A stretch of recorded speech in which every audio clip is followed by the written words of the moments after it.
নমস্কার। আজ আবার এলাম একদম অন্য ধরনের একটা গল্প নিয়ে। রোজ তো আমরা ভূতের গল্প শুনি, চিন্তা করলাম আজ একটা অন্য গল্প শোনাই, একটু অন্য ধরনের গল্প। আশা করি সবারই ভালো লাগবে।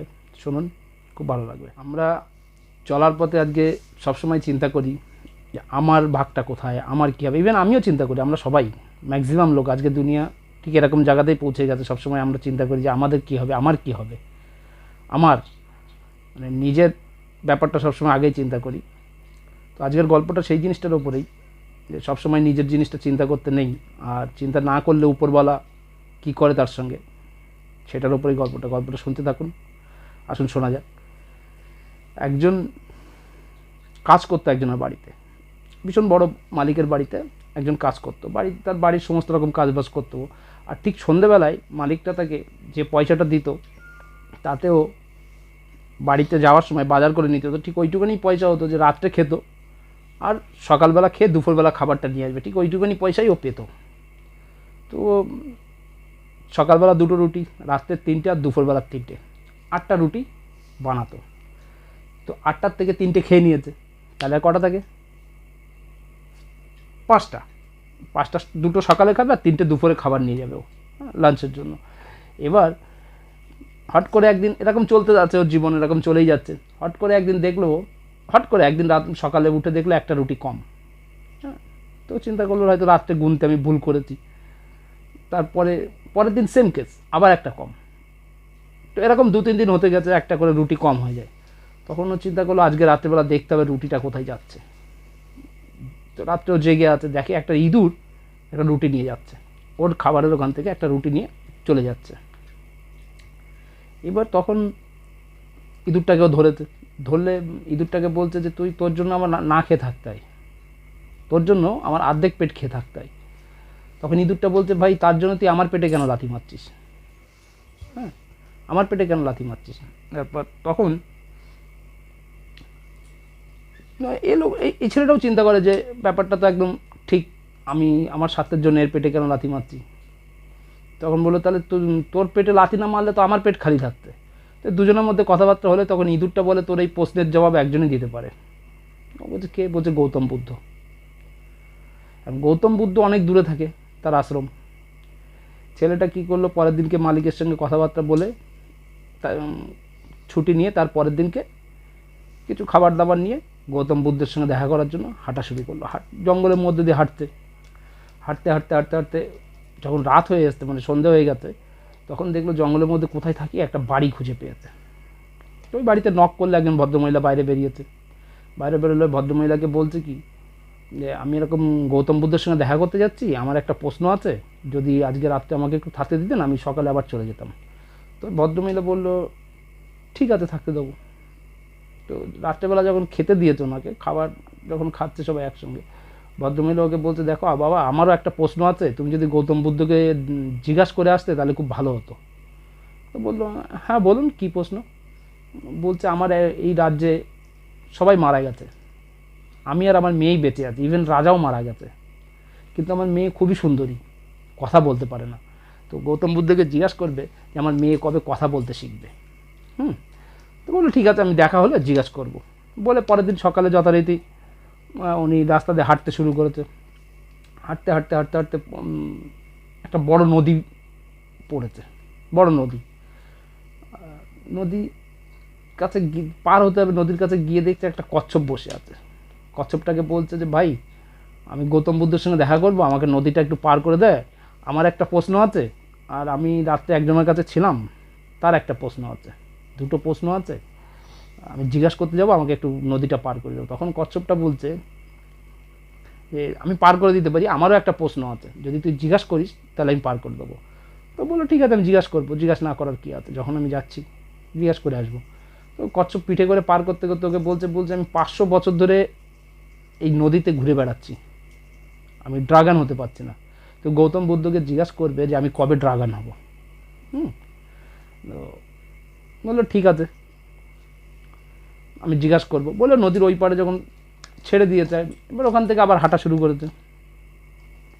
হাঁটতে হাঁটতে যখন পাহাড়ের ধারে চলে আসছে, একদম একটা, হ্যাঁ, ওই পাহাড়ের ওই পারেই হচ্ছে গৌতম বুদ্ধের আশ্রম।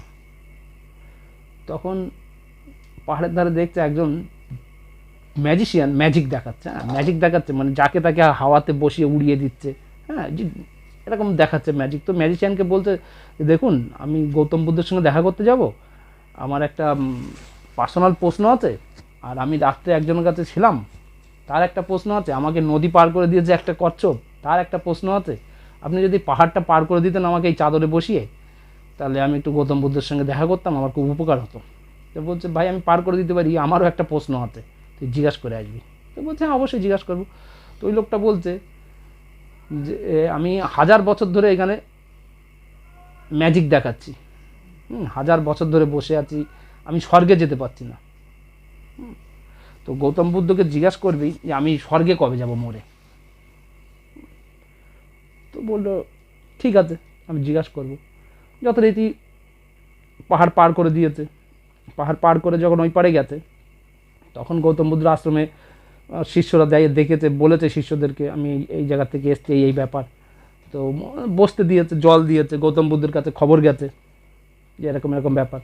তখন গৌতম বুদ্ধ যে শিষ্য খবর নিয়ে গেছে ওকে বলছে যে ওকে বলবে আমি 3টে প্রশ্নেরই জবাব দেবো, ও যেন আমাকে 3টেই প্রশ্ন করে, আমি 3টে প্রশ্নেরই জবাব দেবো। প্রশ্ন কটা? ওর নিজের একটা, যে রাত্রেবেলা যেখানে ছিল ওনার একটা, কচ্ছপের একটা, জাদুঘরের একটা, 4টে প্রশ্ন। প্রশ্ন তো 4টে। তখন এ চিন্তায় পড়ে গেছে যে কাকে বাদ দেবো।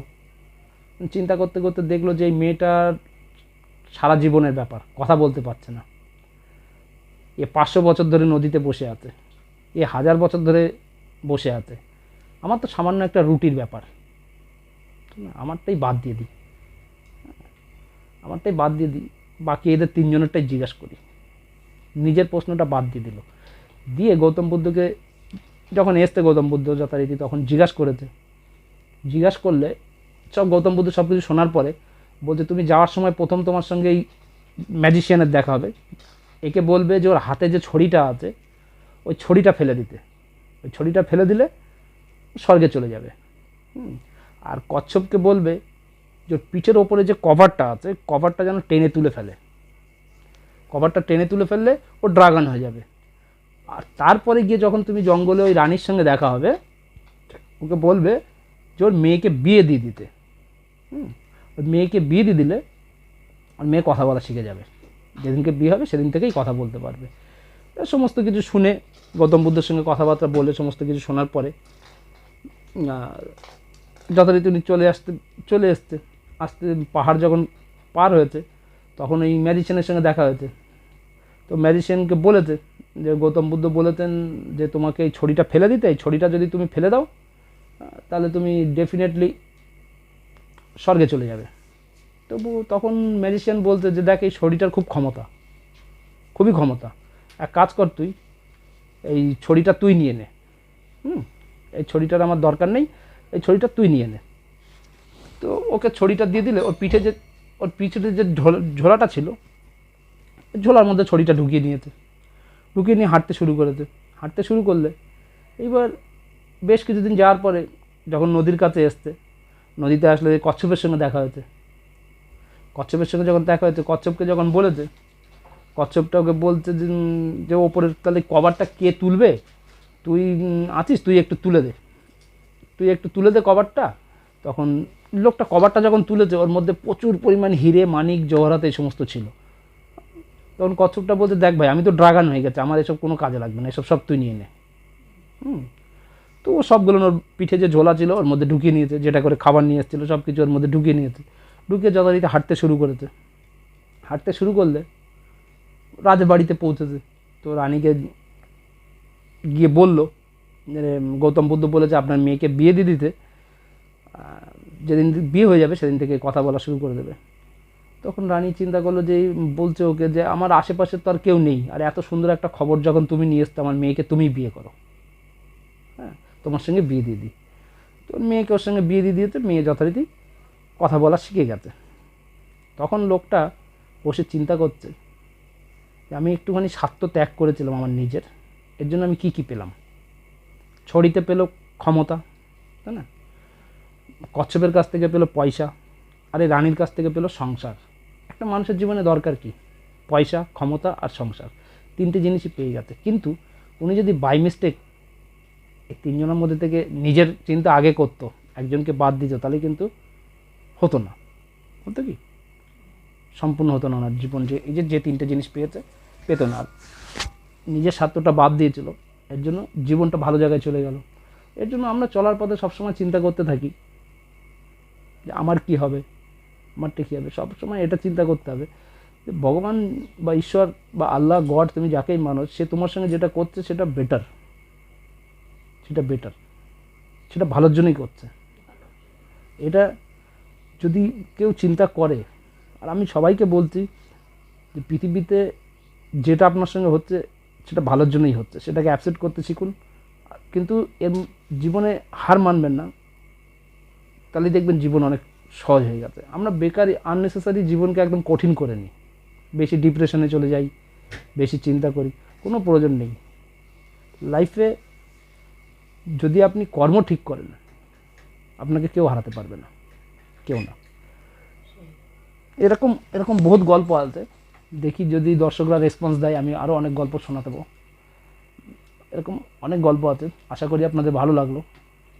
আর যদি ভালো লেগে থাকে আমার চ্যানেলকে সাবস্ক্রাইব করুন, শেয়ার করুন দোস্তদের, সব বন্ধুদের সঙ্গে।